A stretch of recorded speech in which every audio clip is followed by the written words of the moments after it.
Joining us now on the Morning Huddle on 94.1, San Antonio's sports star. We've got one of our own. We've got a Texas boy fighting in Las Vegas on Saturday. Houston's own Adrian Yanez joins us on the program. Adrian, my guy, how you feeling, brother? What's the good word? Man, I'm feeling great. Really excited. It's fight week, but the worst part is the weight cut. But I'm really happy I'm here in Vegas, ready to go, fighting on Saturday. So man, I'm really excited. Get to go out there and perform and go try to knock somebody out again. What's the weight at right now? Because we're recording this Thursday afternoon. How far are you from where you got to be tomorrow? Pretty much like I'm like about 8 pounds away, but again, I've had way way worse. This is actually a little bit more tame than last time around. So uh for me, it's in good cutting distance. It's still early in the morning for me, so like still able to eat, still able to like not be super miserable. So for me, it's good. Adrian, before we head into what you're going to be fighting, talk about what a day like this is like as you're trying to cut 8 pounds. So let our listeners know what a day like this is like for you. Oh yeah, no, cutting weight is like you have to do everything by the book. And for me, I've had to water load, so like I've been having to do 2 gallons a day, uh, every day, like since Sunday, drinking 2 gallons, and man, it really takes a lot out of you because you're just constantly getting up, going to pee, getting up, going to pee, and your meal portions go from regular size to like, hey man, like you're just surviving here. So, uh, the worst part about today is like the water intake is dropped significantly, like to maybe like a bottle or two of water, but like still having to exercise and all that stuff, still having to do what I can to get the weight off. But yeah, it's always excruciating. Like tonight, I'll be in the sauna trying to drop as much water weight as I can. Probably if I have a little bit of excess weight over Friday morning, I got to go to the sauna again and cut a little bit more water weight again. So yeah, that's the most excruciating part is the actual cut. Like when you have to just like when you have nothing in your system, you're just sweating out water, just sweating out all the you're just dehydrating yourself the whole entire time. Like that's the part that absolutely sucks, and that's the part I hate the worst about fighting. Once you weigh in, that's the best part, but uh like cutting the weight is just it's atrocious. I hate it. It is a miserable, miserable thing. Adrian Yanez, who is fighting on the UFC card this Saturday at the Apex, is our guest here on the Morning Huddle. Talk about the injury from last fight. What was the damage and what was rehab like for that? Yeah, so in that fight, one of the first couple kicks actually ended up tearing my meniscus uh very early in that fight. But yeah, the damage was done and then had surgery in November. And then man, like the recovery from that, man, I had some of the greatest doctors in Houston's looking at my knee. So and then had some of the best physical therapists like rehabbing my knee. So I actually was able to get back faster and sooner than rather than later. Like they said I was gonna be cleared to train in February, but at the beginning of January I was able to train full on, so like it was good, it was nice, it was solid. It came back quicker than what I thought it was, for full contact and everything. So for me that was a big blessing. And then on top of that, like one of my sponsors, Compex, they have a lot of tools that the physical therapist use, and the physical therapist showed me how to use them effectively, and that absolutely sped up like all my recovery, all my rehab. So yeah, that was pretty dope, and got me back again. Like I came back a month earlier, being able to like uh not necessarily are you trying to get kicked in the leg, but like being able to get kicked and be able to move, and be able to move around and all that stuff. So yeah, that was pretty cool, man. Like that was really, really dope. Rob, a little Yeah. backstory.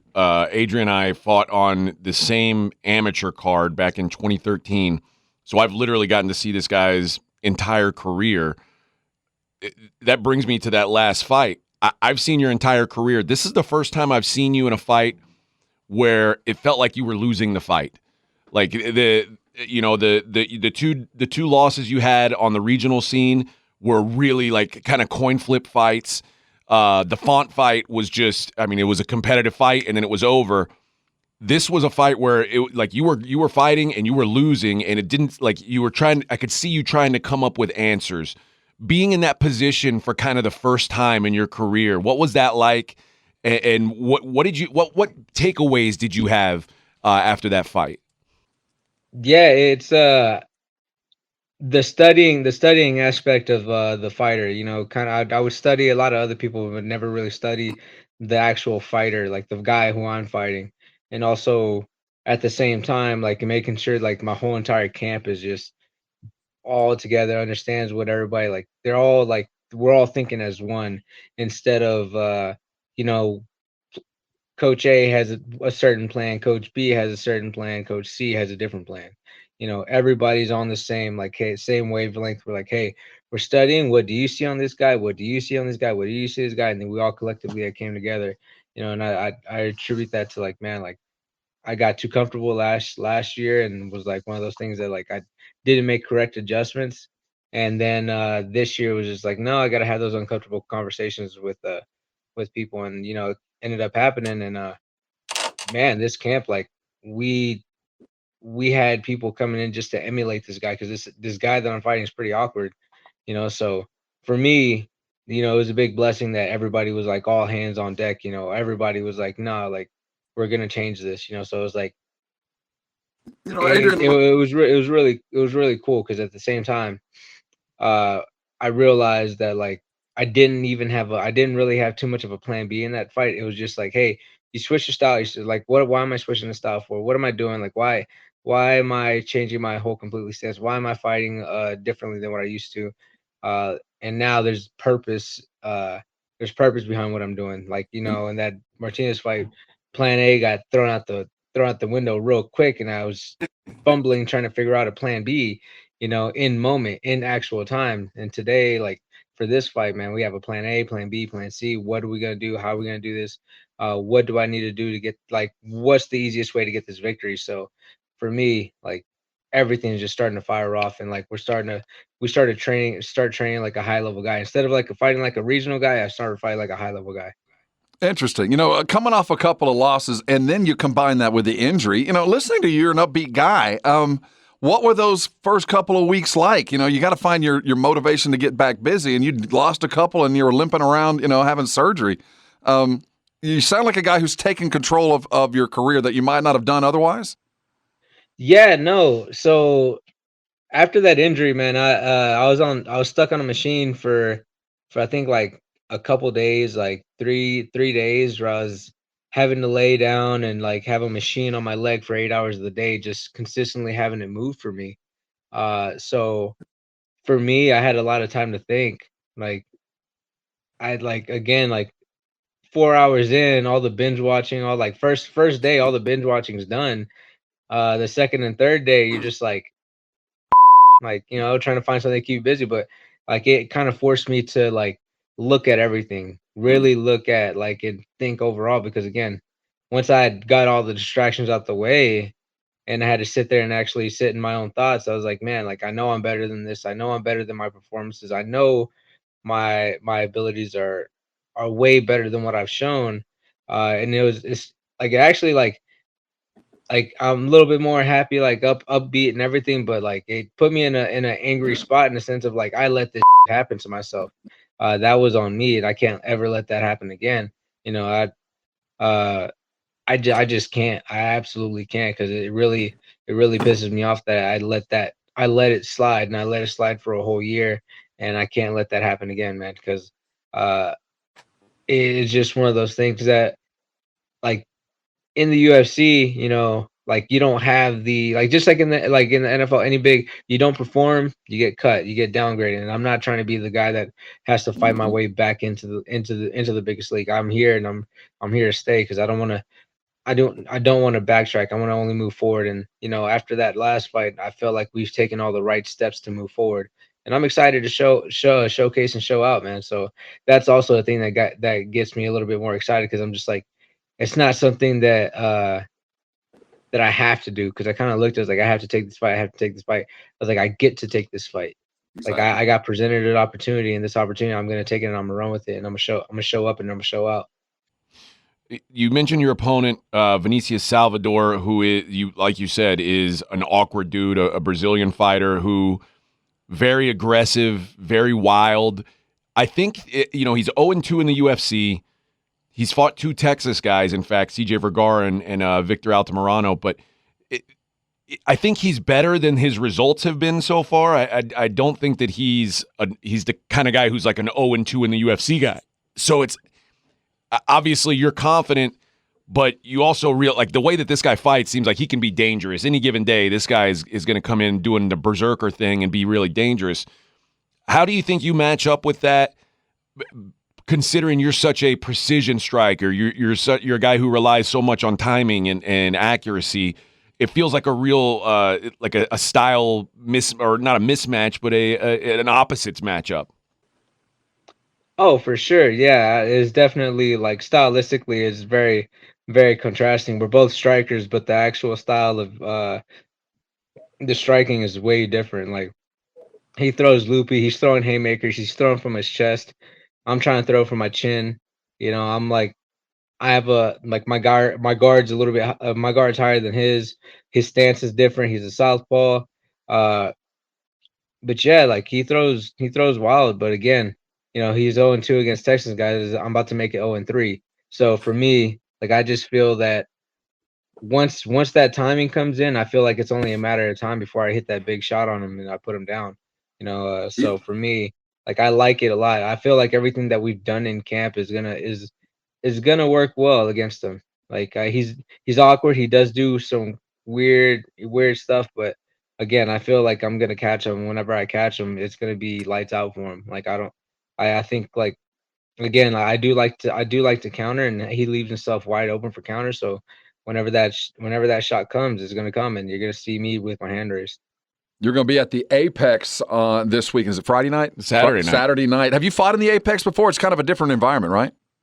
Oh yeah, it's a super different environment, man. Fought there five or six times already.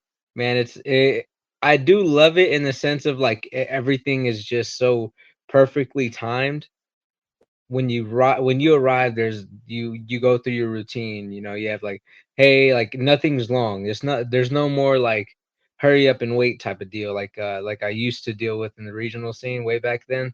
And then even at the stadium, like going to like the arenas, like fighting at the Moody Center, fighting in Miami, fighting in those arenas, it's way different, because as soon as you get there, you know what you gotta do. Like, all right, cool, drug test, boom. All right, cool, hand rep. All right, cool, warm up. All right, cool, you're fighting now. It's like, so everything's so just like there's no hurry up and wait. So that's my favorite part about fighting at Apex. Especially for me, it's gonna be 4:30 over here whenever I make that walk. So right after that walk, man, probably gonna be 5 o'clock. Once I get done with all the media, 5:30, get out, have a good time, get to relax, uh, enjoy the win, and just be with the people around me here in Vegas, man. So I do love fighting at the Apex, but also I do love the energy of the crowd. So it is a different animal, but like again, I'm so used to it already. I'm just ready to get in front of crowds.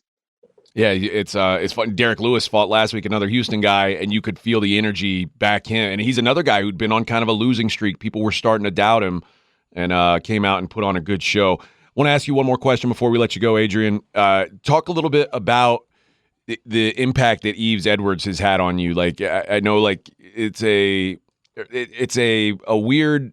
Obviously your coach passed away. You were doing basically a lot of the coaching after Saul passed away. And it was very difficult to focus on your own fights. How have you managed that? What's it been like? When did you make that change to where like, hey, I've got to bring someone in to focus on me when I'm fighting? Oh yeah, no, making sure like I've gotten a lot more selfish with my time, especially this camp, because this camp is like I feel like for me it's like there's a lot riding on this. So for me, I needed that extra couple eyes, because I got Eve Edwards as my head MMA coach, and then I also have Michael Chase Corley as my striking coach. Then I have my two good my two good training partners, Cameron and Rafian Stotts, that help me like help me out in camp and kind of like emulate a lot of like the guy that I'm going to be fighting and all that stuff. So it was a big help. And but yeah, like getting a lot of that pressure of like having to watch film of these other guys, and like for the other fighters wouldn't even be necessarily focusing on myself. I'd be focusing on everybody else, and making sure that they got their work. I would put others before me, and now like I get to put myself in front of others, like before others. That's like the first time it's been able to happen in such a long time, since my original head coach Sausalisa passed, so for me it's a blessing to have the people I have in my corner now. And it's just been man, it's been exciting. It's been exciting that I just get to focus on myself for once instead of focusing on other people. Well, Adrian, we're all stoked to see you back in the cage. Been a while, so it'll be good to see you back in action, man. You can check them out, ESPN, ESPN Plus, UFC Fight Night at the Apex. Good luck to you, man, and we'll hopefully talk to you after a win before the next one. Oh hell yeah, man. Thank you guys. Y'all have a good one.